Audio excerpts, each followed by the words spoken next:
खट्टा खाने वाली चुड़ैल। रात को अचानक राधिका मौसी को किचन से कुछ गिरने की आवाज आई। उन्होंने बाहर निकल के देखा तो किचन में उन्हें कोई सफेद साड़ी में दिखा। वो चीख पड़ी, हे भगवान, आलतू जलालतू आई बला को टाल तू, आलतू जलालतू आई बला को टाल तू। राधिका मौसी को चीखते सुनकर श्रवण बाहर आता है भागते हुए। अरे माँ, क्या हुआ? क्या देख लिया? दादी माँ आ गई क्या सपने में? अरे बेटा, रसोड़े में देख तो कौन है? श्रवण रसोड़े में झांक कर देखता है और उसे कोई नहीं दिखता अंदर। अब रसोड़े में तो कोई नहीं है माँ। कोई सफेद साड़ी में नहीं है क्या? नहीं माँ, कोई भी नहीं है। चिल्लम चिल्ली की आवाज सुनकर काजल भी वहां आ जाती है। अब क्या हो गया माँ जी? अरे बेटा, रसोड़े में एक चुड़ैल थी सफेद साड़ी में। अरे क्या कर रही थी वो अंदर? अरे बताया नहीं, कल आएगी ना तो पूछ लूंगी। चुड़ैल जी, आपका क्या प्लान है? माँ जी, रात बहुत हो गई है, आपने कोई बुरा सपना देखा होगा, चलिए सो जाइए।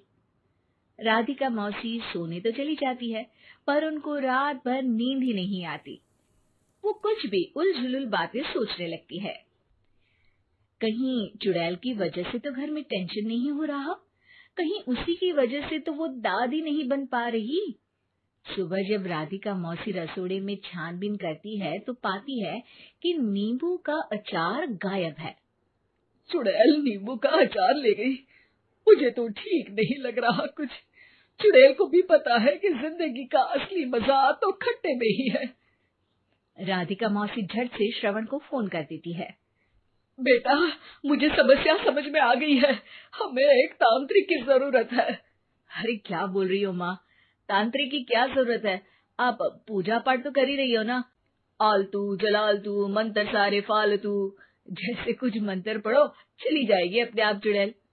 अरे नहीं बेटा, कभी चुड़ैल को कम नहीं समझते। अरे तुझे पता भी नहीं चलेगा कि कभी वो छल करके काजल की जगह घर की बहू खुद बन जाएगी। क्या माँ, कुछ भी बोल रही हो? कहाँ काजल और कहाँ चुड़ैल? वैसे एक बात बताओ, काजल को अगर गाने के लिए बोल देना तो चुड़ैल काजल की आवाज सुनकर घर तो क्या, धरती लोग छोड़कर चली जाएगी। तुम ना पढ़े लिखे बच्चे हर चीज को मजाक समझते हो। तुम रहने दो, मैं खुद ही तांत्रिक को बुला लेती हूँ। अच्छा सुन, शाम को इमली लेके आना। क्या है कि चटनी खाए बहुत दिन हो गए है ना? नहीं माँ, इमली तांत्रिक से ही मंगवा लो ना, आटा वगैरह भी उसी से पिसवा लेना। देखो मुझे काम करना है। श्रवण रात को कई तरह की सब्जियों के साथ माँ के कहने पे चटनी के लिए इमली भी ले आया था, लेकिन राधिका मौसी के दिमाग में अलग ही फिल्म चल रही थी। उन्हें अब सिर्फ शक ही नहीं यकीन होने लगा था कि शायद चुड़ैल ने श्रवण पर अपना जाल बिछा दिया था, जिस वजह से श्रवण उनकी बात ही नहीं मान रहा था। पर कोई नहीं, आने वाली रात में राधिका मौसी खुद तैयार हो गई चुड़ैल को पकड़ने के लिए। रुद्राक्ष की माला, तुलसी का पत्ता, हनुमान चालीसा सब हाथ के पास ही था, बस चुड़ैल का इंतजार था।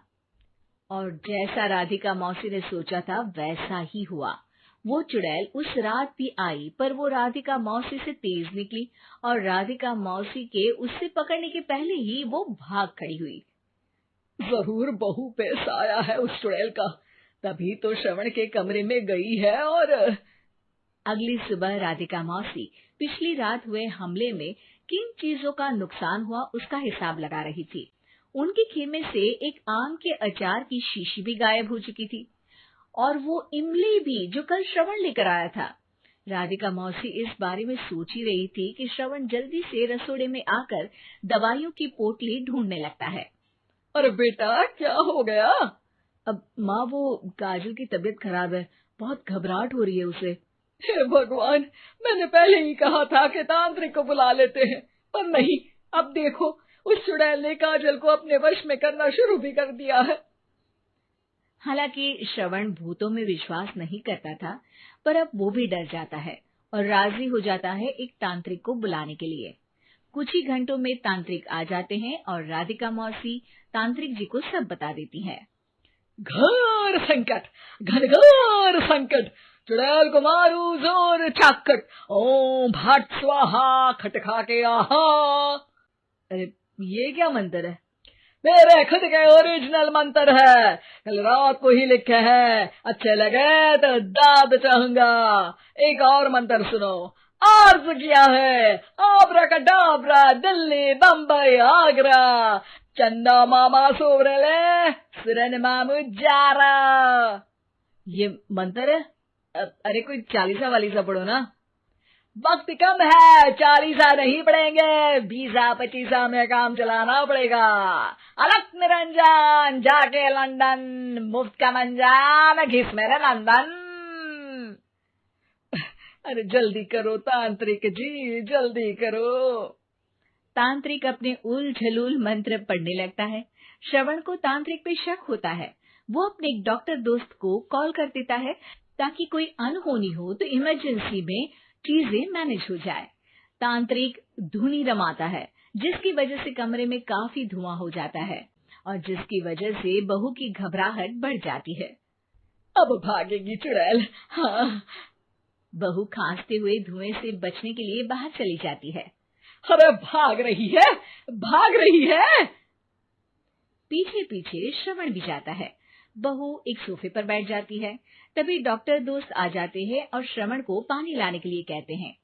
थोड़े चेकअप के बाद डॉक्टर कहते हैं, मेरे हिसाब से जाप का काम पूरा हो गया है। क्या मतलब? अरे कुछ भी नहीं माँ, कोई चुड़ैल नहीं है, खुशखबरी है, अब दादी बनने वाली है। मगर वो सब अचार के डब्बे। श्रवण दोनों अचार के डब्बे अपनी माँ को दिखाता है, जो कि उनके बिस्तर के नीचे छुपे हुए थे। आपने सही बोला था माँ, वो चुड़ैल काजल ही थी जो खट्टा खा रही थी। हमें कल ही पता चला, पर हमने आपको ये तांत्रिक वाला काम करने दिया ताकि आपको भरोसा हो जाए कि भूत वगैरह कुछ होता ही नहीं। अच्छा अच्छा, ये तो बड़ी खुशी की बात है, पर बेटा मुझे एक झाड़ू तो ला दे। क्यों माँ? ये तांत्रिक का भूत उतारती हूँ मैं। अब तांत्रिक राधा मौसी के डर से घर से भाग निकलता है और राधा मौसी उसके पीछे भागती है। अरे संकट ये घनघोर है, तांत्रिक मुआ चोर है।